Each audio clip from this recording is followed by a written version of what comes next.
আমরা 350 টাকা কাজ করি, বেটা ছেলা 500 টাকা করে, আমাদের দেয় না।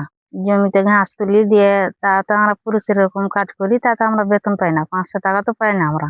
আর ধান কাটি, ধান লাগাই, জমিতে ঘাস তুলি, ধান কাটি, টাকা এই বেতন পাই না। 300 টাকা বেতন। সকালে আসছি 8টার দিকে, এই 5টাতে ছাড়, তখন বাড়ি যাই। মানে পুরুষ পাইছে 500 টাকা, আমরা পাচ্ছি 300 টাকা, 350, মানে হারগে বেতনে পোষায় না তো। আরগে কষ্ট কখন শেষ হবে। আজকে নারী দিবস। নারী দিবসের আমরা যেটা দেখি, আসলে আমরা মুখে বলি যে নারীদের সমান অধিকার, কিন্তু এটা বাস্তবে কিন্তু প্রমাণ হয় যে নারীদের সমান অধিকার দেওয়া হয় না।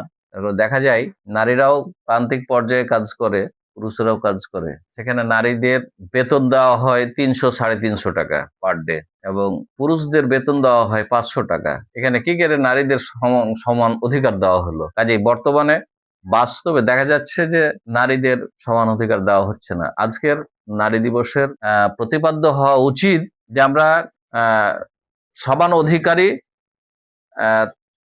কর্মক্ষেত্রে যাতে করে আমাদের সমান মান বজায় থাকে, সেটাই হওয়া উচিত।